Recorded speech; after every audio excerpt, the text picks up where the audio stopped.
Welcome to Tehelka on Skype, David. So David, we're going to talk about basically trying to understand what's going on in Dhaka. Tehelka had carried a cover story on Shahbag, but post that there have been a lot of developments. In fact, we know a few days back the leader of opposition, Khalida Zia, former Prime Minister, openly called the protesters at Shahbag atheist and sort of demanded that it be shut down. From your perspective, sitting in Dhaka, do you think that Shahbag has been politicized already? I mean, it's now part, though it started as something not part of mainstream, but is now already a part of the mainstream politics in Bangladesh? Well, obviously, Shahbag was always political in some way. I mean, it may not have been party political, but obviously its demand was political in the context of the International Crimes Tribunal and in the context of its views about Jamaat. But certainly what has happened is it's become a kind of, and very unfortunately, become a political football in the sense that the government has to some extent taken it over, although it is independently run, I think, to a great extent, but certainly there's a lot of cover from the government.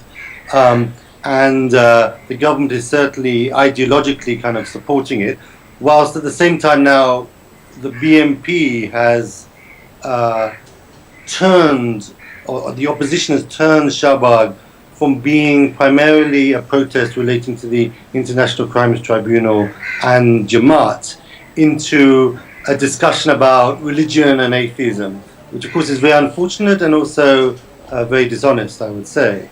I think it's ridiculous to portray Shahbag as atheists, and it's ridiculous to portray those who may be critical of Shahbag as pro-religion. I mean, it's a very unfortunate polarized view that has now taken hold in Bangladesh, but it kind of assists the opposition in the kinds of politics that it believes will help it to win the next election.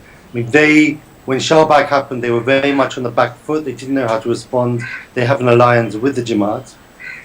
That meant that they didn't want to say anything too positive about Shahbag, but they also saw that Shahbag appeared to represent something quite significant in that it kind of reflected a very strong urban youth movement in support of the tribunals and against Jamaat.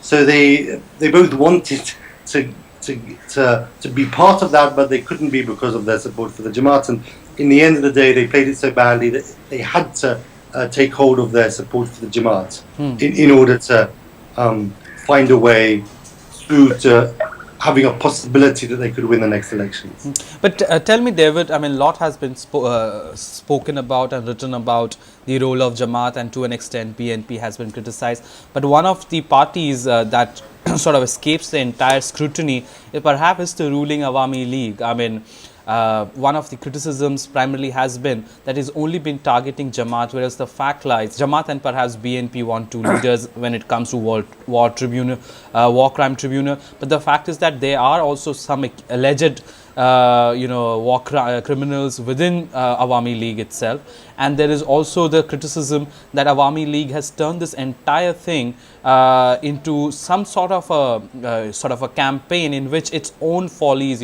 for example, it has failed to keep a lot of its own promises that it had mentioned in its manifesto 4 years back.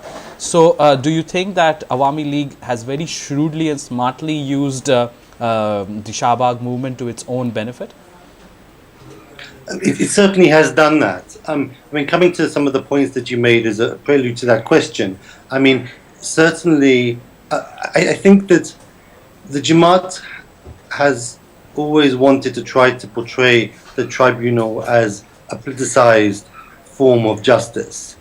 And clearly there is an appearance that since the vast majority of those currently being accused in front of the tribunal are from the Jamaat, it certainly does give the impression that the Awami League is out to try to prosecute the leadership of the Jamaat, and the Jamaat being a significant member of the political opposition, it therefore does give a strong suggestion that this is an attempt to try to get rid of a political opponent. I think that one has to be slightly cautious of that particular narrative. I have quite significant concerns about the tribunal, which I come on to, but that particular narrative, in that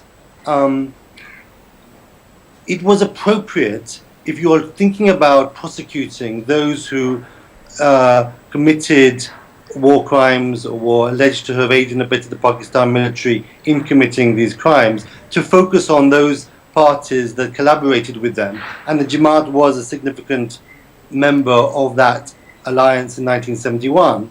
And there was in the public domain a significant or a certain amount of evidence that suggested that some of these leaders who are currently before the tribunal were the ones that maybe have been involved in crimes, and therefore it was justified for the government, it seems to me, to have subjected these individuals to investigation.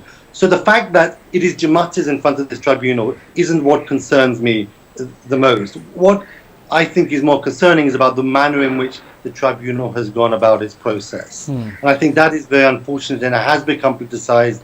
The Awami League politicized it, and many events have taken place that have suggested that there was collusion at certain points in this tribunal between certain members of the tribunal and the prosecution. And the government also appears to have been involved. So there are certain important, justified, legitimate criticisms, let me put it like that, that are much greater concern to me than the criticism that some of the Jamaatis make, that simply because we are being prosecuted, it is a political trial.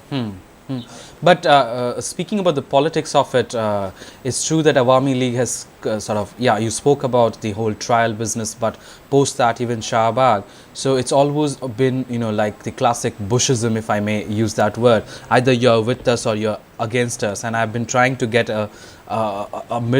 trying to find a person with a middle voice from a middle ground, but it almost seems impossible in Bangladesh, because you're either told to be pro the tribunal, or you are anti the tribunal.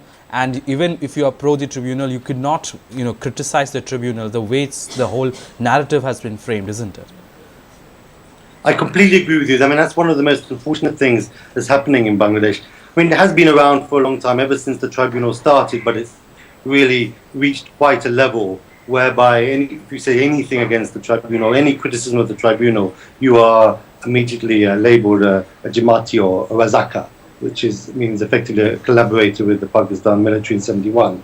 And there's this new title of Near Razaka, which is being developed in Bangladesh.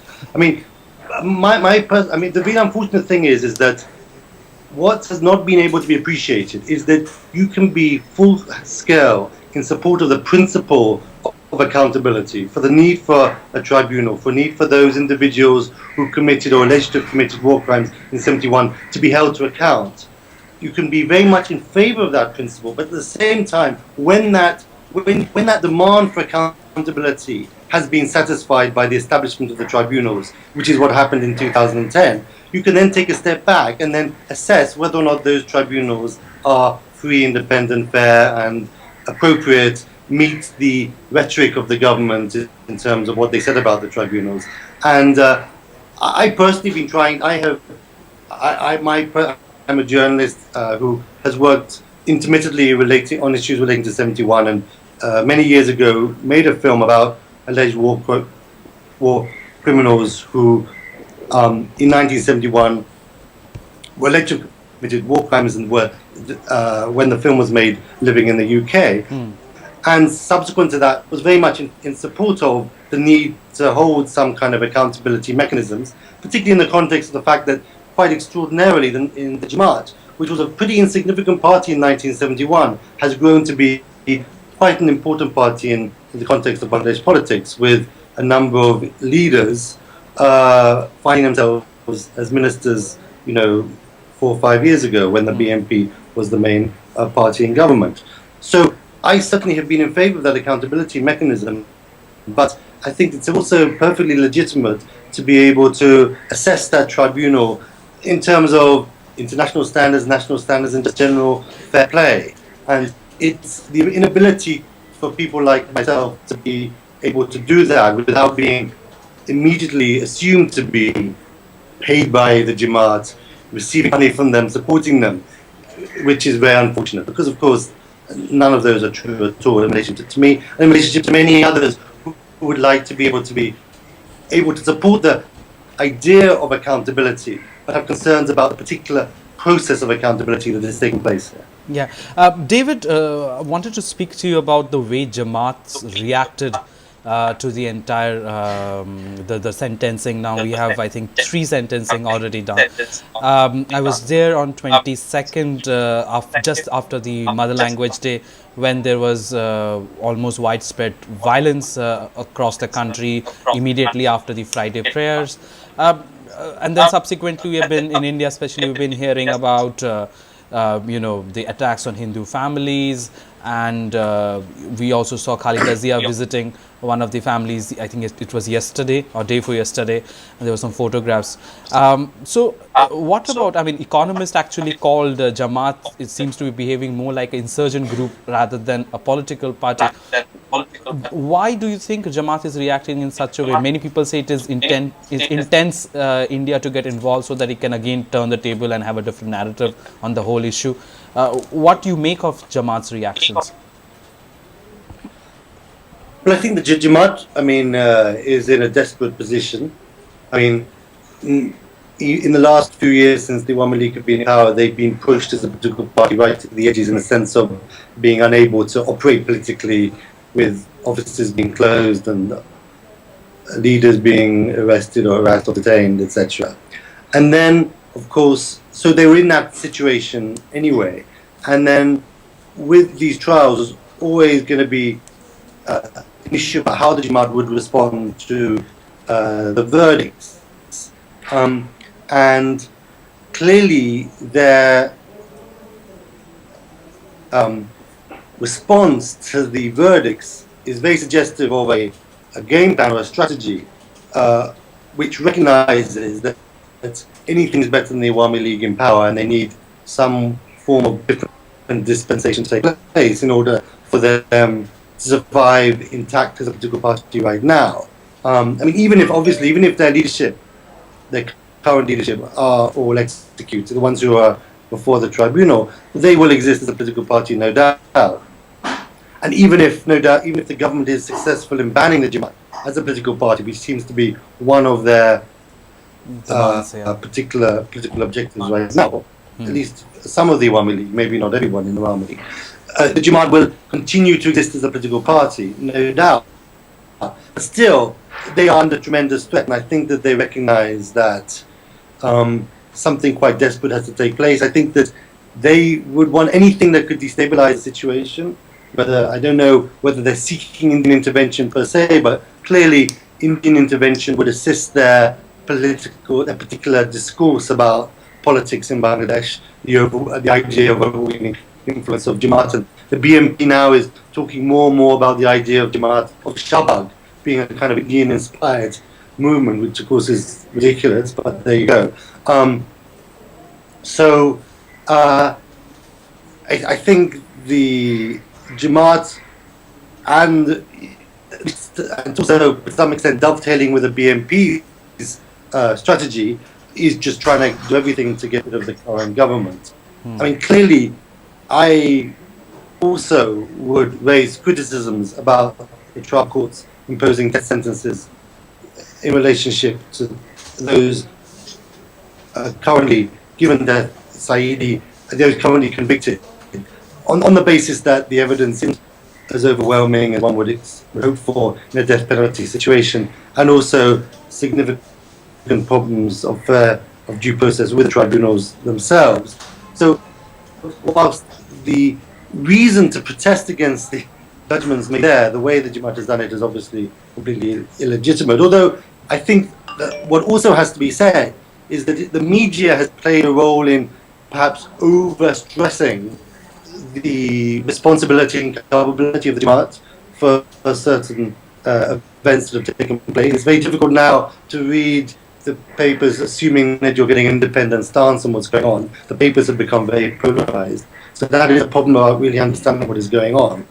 And clearly, a lot of the actual deaths that have taken place have been at the hands of the police rather than at the hands of the Jamaat. But the Jamaat and its supporters are clearly partly instigating the protests that resulted in these deaths.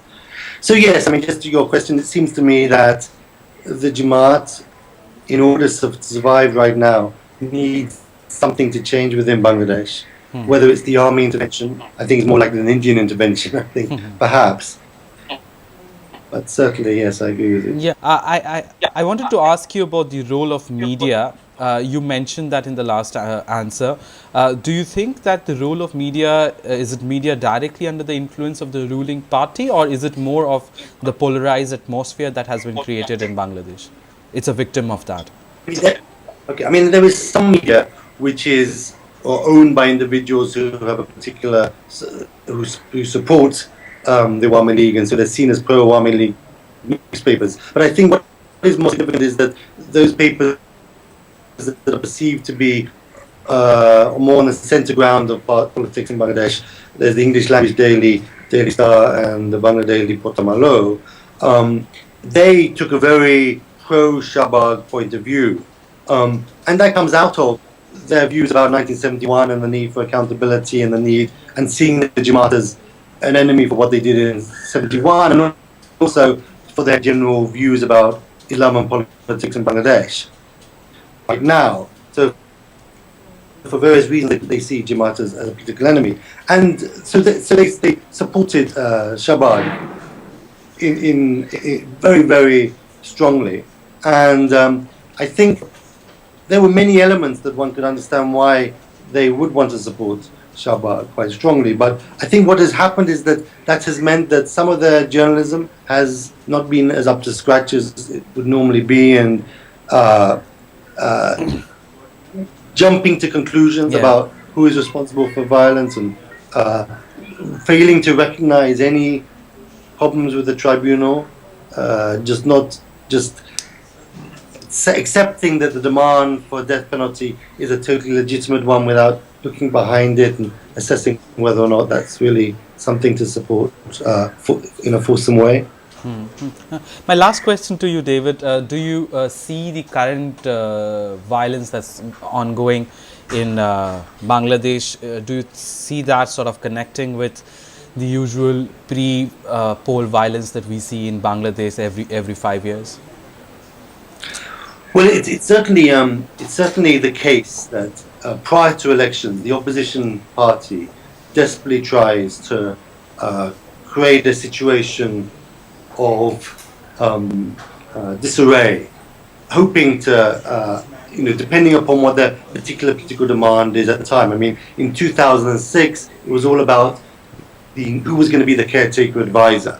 That was a key issue, and also the election commission, and also the voter role itself. So those were key issues, and effectively, Awami League opposition were able to trigger off an intervention that brought the army into some level of control in Bangladesh politics for 2 years. And subsequently, when the election took place, the Awami League gained the advantage of that. Now they're very critical of that whole process, but they, in fact, ironically, gained a huge advantage from it. Now the BNP, now the big issue is about whether there's going to be a caretaker government at all. And the Awami League government has passed an amendment. Was passed to Parliament in which the caretaker government, which has been in existence since 1996 in Bangladesh, whereby the political party in power effectively gives over controls for 3 months to a caretaker, non-partisan government.